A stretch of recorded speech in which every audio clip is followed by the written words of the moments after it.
Good afternoon.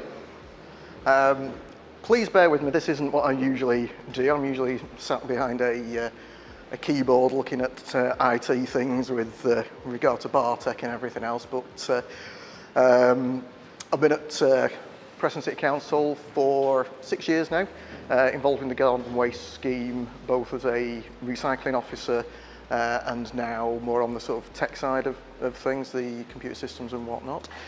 So what I want to do today is take you through a bit of a journey from where we started, through some of the pitfalls, some things that worked, some things that didn't, and roughly where we are today. So, in the beginning, we started garden waste collections in Preston in 2001. They were being collected as garden waste and food. In progress. I've been heckled already. Collecting garden waste and food commingled. As you see, we had to start doing the food waste collection separately from 2002 on the back of the foot and mouth, which I presume will be similar for quite a few people in here.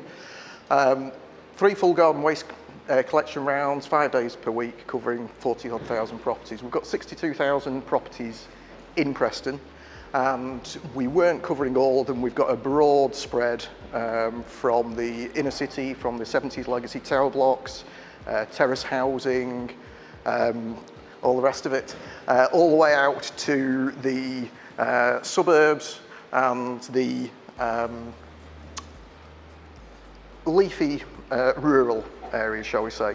So we've got quite a spread of properties to serve. Why did we consider charging? I think like most councils, obviously we suffered from year-on-year budget reductions in recent times. Come 2015, we were made aware that we were also going to lose some external funding sources as well, which left us with a hole in the waste management budget of around about £1 million.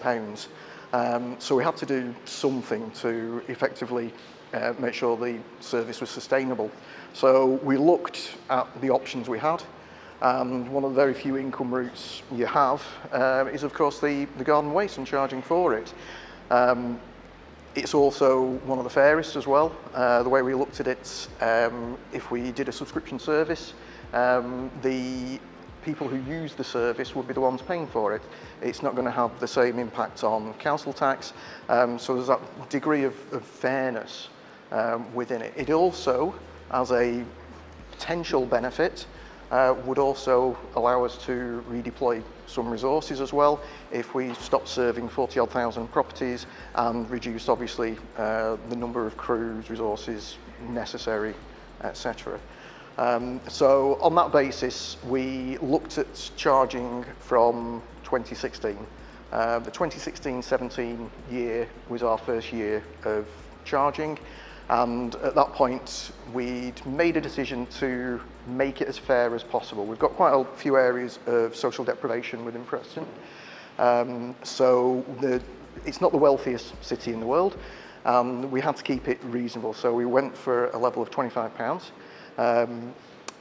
It was a little bit rushed, effectively, was our implementation, but I'll come on to that in a moment. Council members were surprisingly supportive of it. We did put out, include a detailed case for council members, detailing exactly what the implications were should we not start charging, and exactly why we should, and if there are other benefits to the system and budget as a whole. So we considered these key areas, amongst others, that is. So the permits and scheme administration, how was it going to work? Were we going to have permits, or were we going to do it a different way? What we decided on was, yes, we would have permits. Now, at this point, the idea was that we would just get numbered permits. They would go out, be put onto people's bins, people would pay for a subscription, and that would be that for 12 months. The initial scheme was going to run from the July of 2016 through to the end of March the following year, and effectively we were going to open the subscriptions up from the May of 2016. Now, we'd only got the budget proposal, proposal through members in the February of 2016, so it was quite rushed. So it wasn't ideal.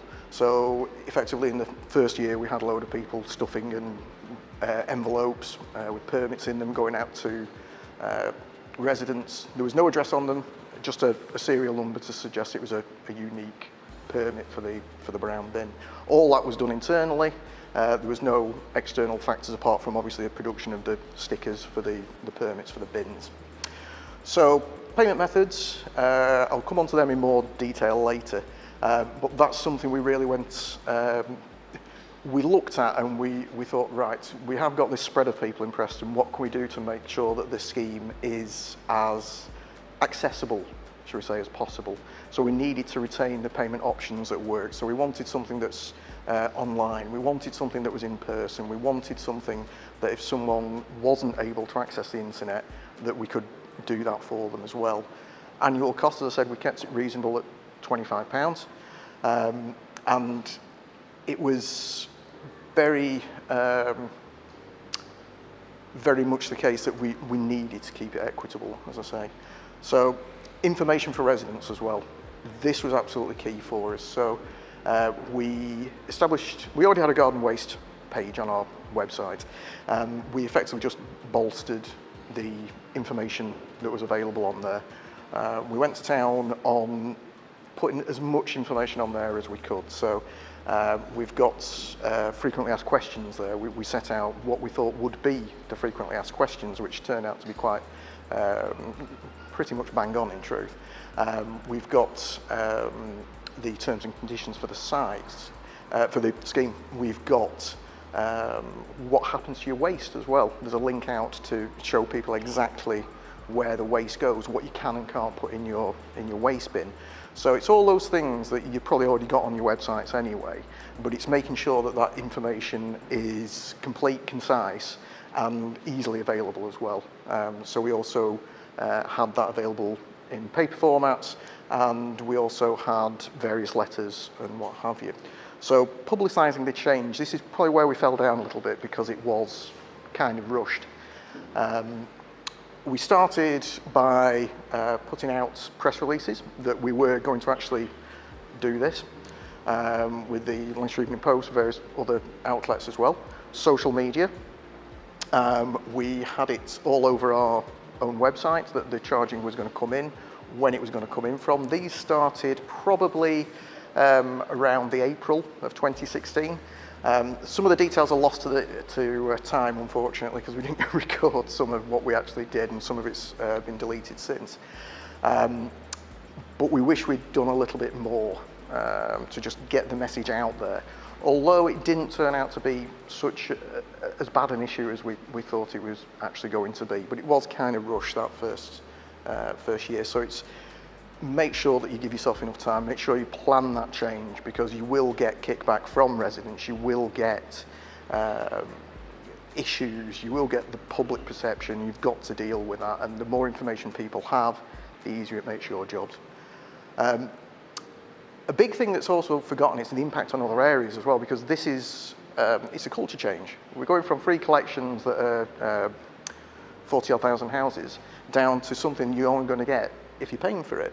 Now, we had payments coming in through the web service, through the contact centre as well. So we had to make sure that all those other areas were fully trained. Anybody else who will be handling it, the town hall staff as well, because we were taking payments at that point in person. Training for the staff who were obviously administering the system in the back office as well. It's all these little things, especially crews, that we probably didn't spend enough time on, so it was a little bit haphazard at the start. One of the big things to work out as well is if you're going to take payments through your contact centre or any kind of physical payment like that, is what other issues have you got going on at the time? Because obviously you'll have council tax renewals, you'll have that which generate phone calls, and in your first year of going over to charging, you will generate a big spike in phone calls, whether you like it or not, it's going to happen. A lot of that will be people saying, well, I don't want to pay for it, it's not fair, I pay my council tax, etc. But if you've got your information for residents there and you stick to that line, it does help a great deal. Stay firm with it, make sure you set it out, make sure you set your terms and conditions out in line with that, and make sure people are aware of them. So, initial scheme response. Kind of took us a bit by surprise. We opened up these subscriptions from the start of May 2016, and the scheme was due to go live from the end of July. That's when collection was going to start. In the first week, bearing in mind this is a new scheme and what have you, and we had people stuffing envelopes and doing everything manually in the back office, we had nearly 900 subscribers in the first week. After a month, that was about 9,000. And by the end of the first quarter, we're just over 17,000 subscribers. Now, that's a lot of admin in the back office and what have you. Bearing in mind that our processes were not great at that point, it was more of a rushed, sort of suck it and see kind of approach in a way. It wasn't great. The public response wasn't probably as bad as we feared it would be. Some people understood, obviously, why we needed to make the charges. We needed to make the service viable, sustainable, all the rest of it. But we did have plenty of people sort of complaining, if you will, about having to pay for it. So the key one is always, I pay my council tax. Why should I pay for this? Why should I pay for this? So whatever you do, have a robust answer for that one. That's absolutely key. Queries, we came up with some standard responses as well. So again, a bit like the standard information, we worked out what the queries would be, or tried to preempt that, and hopefully came up with answers for most things people would ask. The administrative process, this was a key one for us. As I say, we did everything manually. At the time, we had the back office system of Mayrise, and we had the in-cabs with Bartek, the waste collector system at that point.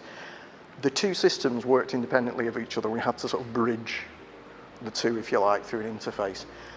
So the in-cab, the crews, all their information and everything coming back from them, all the event reporting was from Bartek. All the new requests for subscriptions was coming through into our Mayrise system from our web services, from the contact centre and everything else. And that was a bit of a nightmare.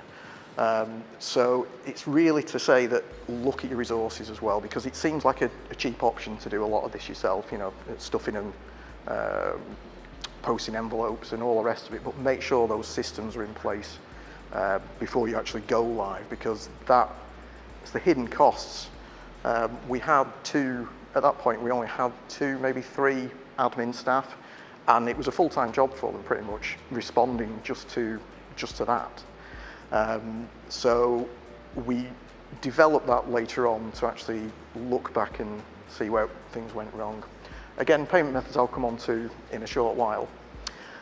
Policing the scheme as well. We looked at what had been happening with the scheme itself. When I say policing it, I mean the presentation of bins without stickers, people having a subscription but not presenting the sticker on the bin. It wasn't the nightmare scenario we thought it would be. We thought there'd be a lot of people presenting bins without stickers, expecting collections that they've been having for free before, and that wasn't the case. It was relatively minimal, and what was reported back via the crews was relatively easy to deal with. We would sticker the bins to say if they were contaminated, but we'd also then contact the residents at the address if it was something more serious, if they're putting builder's waste in it or what have you. Resident engagement as well, it's a really hard one, this, because you can, obviously, you've got to have a need for the service in the first place. It's not for everybody. But how do you get that engagement from areas where they've not got that money spared, they've not got a big garden, but maybe they want to do it? What happens there? So effectively, we went from, these are some of our artwork here. So we've got the initial tags that we had there for the cruise.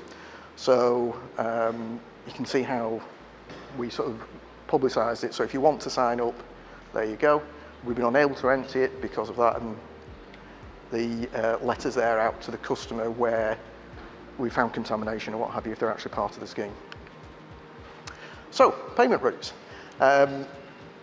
This was kind of what we had at the time. There wasn't much thought put into it, effectively. So we had payments through the web. They were already in place. We have our own CRM and our own web services. We build them, we operate them ourselves. So that chimed in with our back office systems. We took payments through the contact centre as well. So if somebody didn't have access to the internet, we had the contact centre there. In person, we were still taking in-person subscriptions at the town hall, so someone could wander in, pay cash. But of course that comes with all the same with the contact centre, all those additional staff costs, all the time, the resources that go into that. And we were accepting payments by cheque as well. So people could send cheques through to us, which were a nightmare to process. You have to wait for them to clear, and it slows the whole process down. Residents get annoyed, and it just hangs around in your system until everything goes through, and if it bounces, then you're back to square one anyway. So over the course of things, we've reevaluated the payment routes, and we wanted to retain the ability for someone to pay in cash, and that's where PayPoint came in. So we now offer PayPoint payments, so you can go to any local newsagent, post office, or what have you that displays a PayPoint sign, pay cash there, and it goes through to our systems, generates a subscription, happy days. Touchstone as well, it's now set up on our automated system, so if someone doesn't want to pay on the web, but at the same time they don't want to talk to a contact centre, they're busy or what have you, they can use their garden waste reference number to then just punch that in through our automated system, and that will again generate their subscription. I should say at that point, the latter two we had to create a garden waste reference number. So it had to be a unique reference number. So the number was generated via a lookup from the UPRN, so it's an absolutely unique identifier for that property, so it could be keyed in, and a barcode also placed on for PayPoint. It revolves around barcodes, which I'll come on to in a minute. Direct debit, we never went down the direct debit route. As a council, we were very unfamiliar with direct debit, not something we did a lot with, and we didn't think it was what we wanted for the garden waste subscriptions, mainly because of the admin side of it. What happens if we get bounce payments, especially if we're going to renew them automatically? What happens if someone's changed the bank account, moved out the area?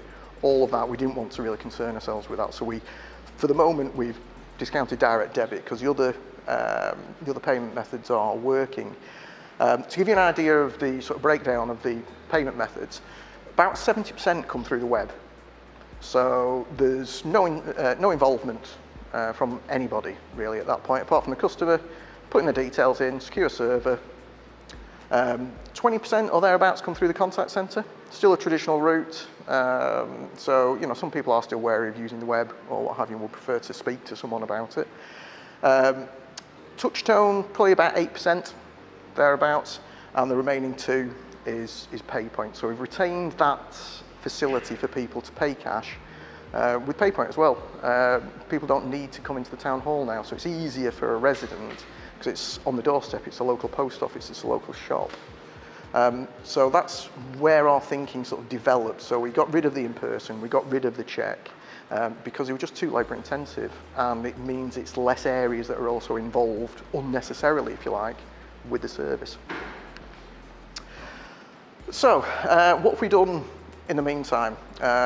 We've shifted over to collective, so we've ditched Mayrise and Waste Collector, replaced it with collective, the current offering from Bartek, and as part of that we've automated virtually all the process. So at the moment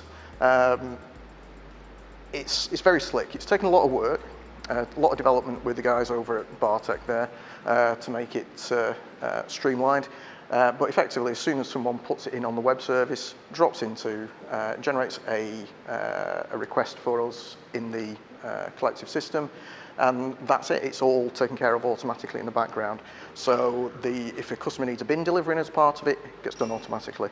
If it calculates the subscriptions, it sends out the information to the crews as well. We use the Collective X app in the cabs now as well. So that's a very easy indication for the crews. They see how many bins should be there as well. So this is hand in hand with the permit. So you've got a permit on the bin, and there was some discussion around here earlier about how do you limit people presenting bins and not having them emptied if there's no permit or what have you. It's a two-pronged approach from us.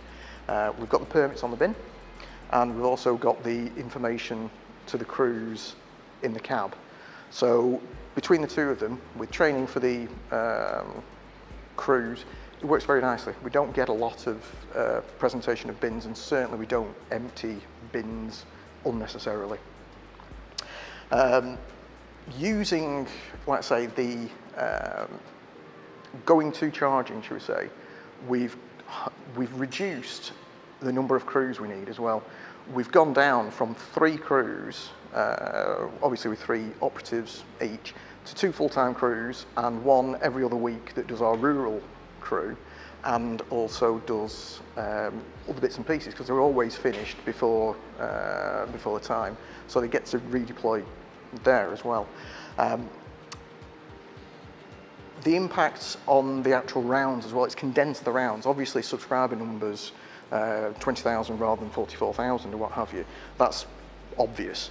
But what we found was it was entire streets, entire areas that weren't taking up the scheme. So before we'd been merrily sending a truck around all these streets and nothing to collect. What was the point in that? Absolutely no point. It's at this time in the second year, we looked at the PermiServe portal. I think were we the first people on board with you guys? We were the first on board, were you, for the PermiServe? Yeah. Yes. So the big lesson we learned was those admin processes. Massively time consuming, massively costly. We could redeploy those resources much more effectively elsewhere rather than just someone sat around stuffing an envelope.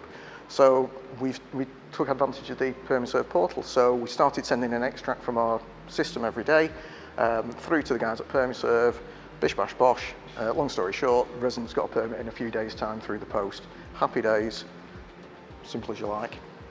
The new payment methods which I mentioned, use of bulk send as well. So when it comes to the administration of the scheme, for our renewal, we look at a extract from our system around the November time.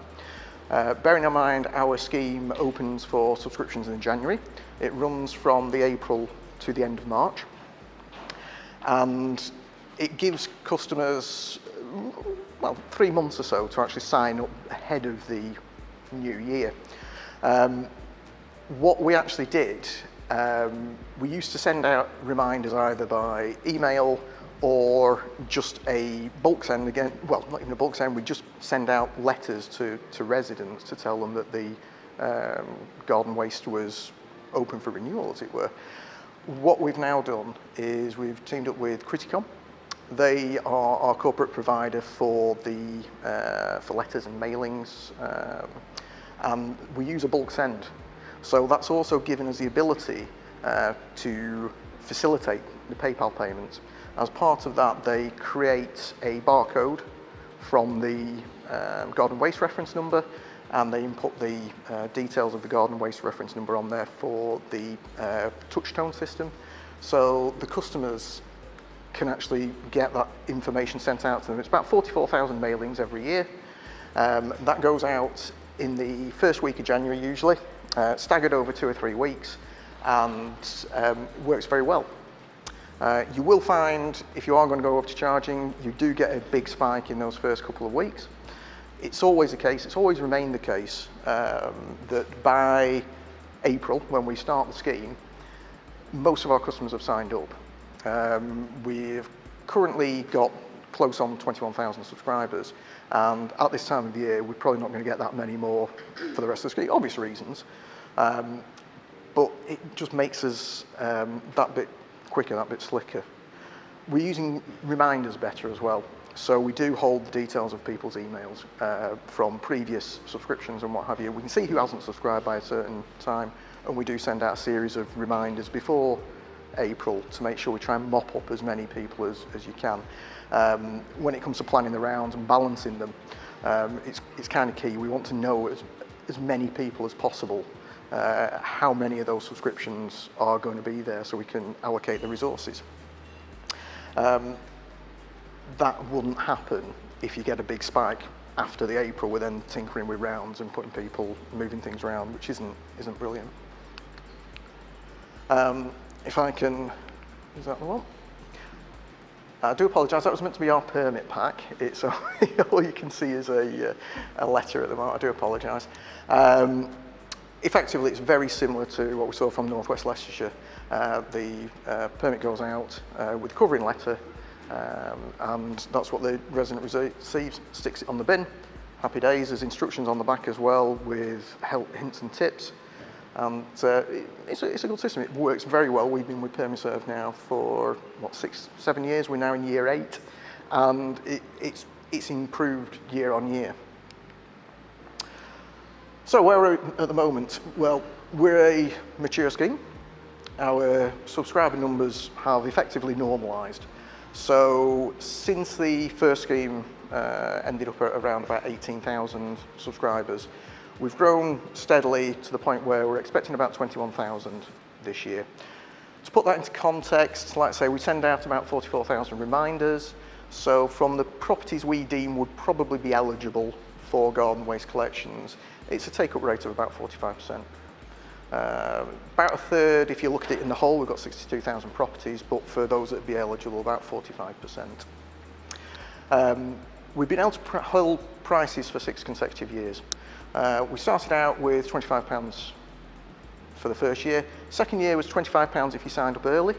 If you signed up past a certain date, it increased to 30 to try and again encourage people in to get those subscriber numbers in so you could plan effectively. That went up to 30 and 35, and when the scheme matured, we effectively dropped the early bird discount. It caused more problems on the internet than it was actually worth by that point. Once you get someone subscribing to the scheme, they tend to stay on it. They don't go. They know what the score is, and they just pay year on year as long as you keep it reasonable. And doing that, we've actually kept it at £35 up till present day. 20,484 subscribers in 2022-23. That's increasing again, 20,742 to date. That, as I say, has grown steadily year on year. We're very proud of the fact we've minimised human intervention as well.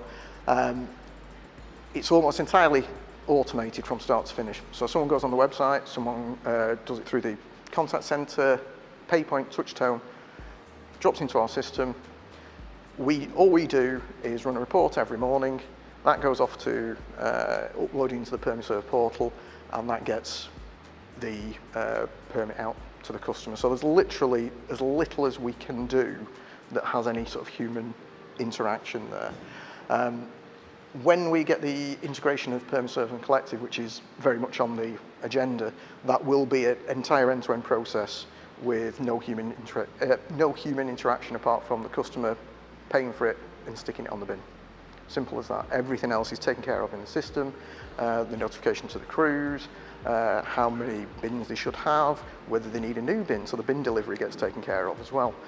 Everything automated and streamlined, but that's only come through investment in the systems, investment in the processes, and looking back and seeing where we were actually falling down significantly. So that's effectively it. That's where we're up to at the moment. Anything you want to ask, please My details are there, just contact us. We've got loads of information, loads of templates. If anybody wants any assistance, if you don't want to reinvent the wheel, you can use ours for the basis. Happy days, no problems. But yeah, thank you for listening.